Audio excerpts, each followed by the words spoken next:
Existe uma ideia que, quando eu escutei pela primeira vez, me gerou bastante reflexão.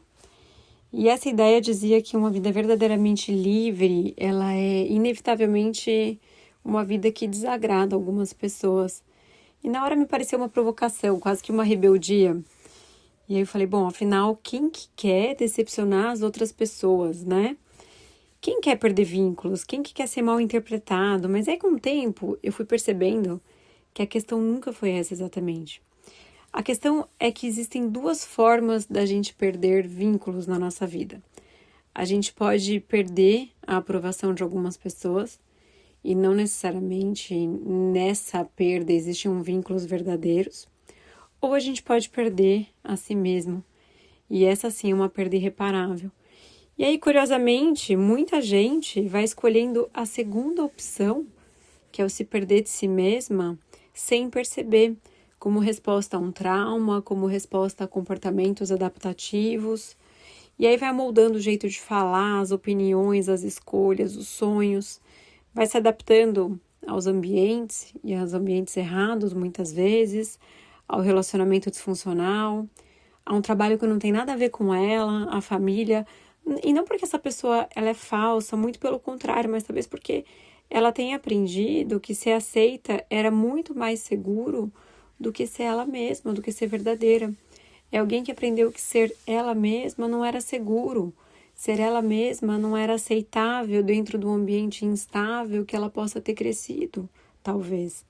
E aí a necessidade de agradar, ela quase nunca nasce da bondade e de um lugar genuíno, ela costuma nascer do medo, da rejeição, do abandono, de não ser suficiente.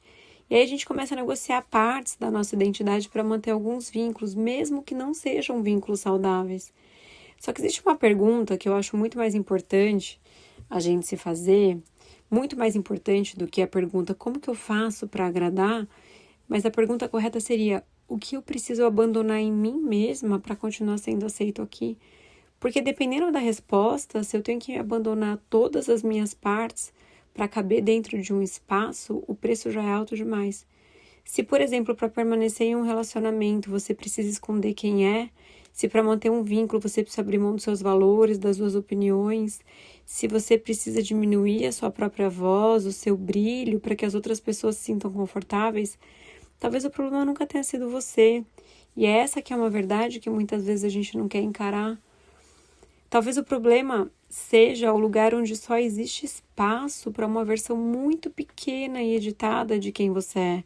E isso muda completamente a conversa, porque aí não se trata da gente sair desagradando as pessoas, nem de achar que a opinião de ninguém importa. Claro que importa, a gente foi feito, né, no final das contas, para viver em relacionamentos, mas relacionamentos saudáveis. O ponto é outro. É entender que a sabedoria é a gente ter o discernimento para saber também quem vale a pena desagradar. Outro dia uma pessoa falou para mim que uma figura B não gostava de mim. Olha, o fulano não gosta nada de você. Eu falei, nossa, realmente é um prazer. É uma honra essa pessoa não gostar de mim, porque eu também não gosto nada dela. Eu não compactuo com os valores e com a essência. Então, realmente, se a gente não tem nada em comum, é um privilégio saber que alguém assim não gosta de mim. Então a gente tem que saber e discernir que a gente não vai agradar e que algumas pessoas é importante que a gente realmente desagrade. Porque a gente sempre vai desagradar, sempre. Quando a gente diz não, a gente desagrada. Quando a gente coloca limites, a gente desagrada. Quando muda de carreira, desagrada. Quando a gente é quem a gente é, quando a gente brilha, quando a gente, né, decide educar um filho de um jeito diferente, desagrada. Quando deixa de aceitar aquilo que sempre aceitou, desagrada. A questão nunca foi evitar o desconforto. A questão é escolher por qual motivo você de fato aceita sentir esse desconforto. Você prefere suportar o desconforto de decepcionar alguém ou o desconforto silencioso de passar anos ou talvez o resto da sua vida decepcionando você mesma? E essa para mim é uma das perguntas mais importantes que a gente deve se fazer. E existe uma frase que eu gosto muito, que é: você não controla a opinião das pessoas, você controla apenas a integridade das tuas escolhas.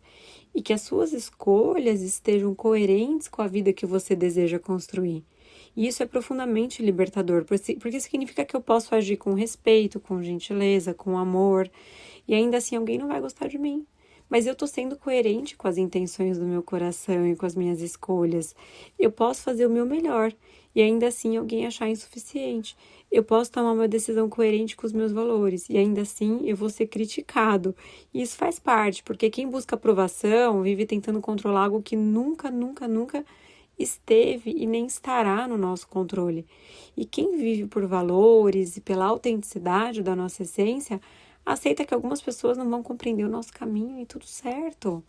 Muitas pessoas projetam as próprias frustrações quando elas olham para outras pessoas e a gente absolutamente não tem controle sobre isso. É quase que a gente infantilizar a nossa humanidade, tentando controlar a opinião dos outros a nosso respeito, até porque a gente não gosta de todo mundo, por que que a gente acha que todo mundo tem que concordar e gostar de nós, não é mesmo? E no fim, a liberdade emocional, ela não é fazer também tudo que dá vontade, então, não tô nem aí pra mais nada, mas é conseguir de fato olhar para a própria vida e falar assim, olha, talvez eu não vá agradar todo mundo, mas pelo menos eu não me abandonei para me sentir amada. E para mim, essa é uma das maiores formas de liberdade que existem, porque os vínculos saudáveis, eles pedem conversa, eles pedem humildade, eles pedem perdão, mas eles nunca vão exigir que você sacrifique a sua essência para continuar pertencendo.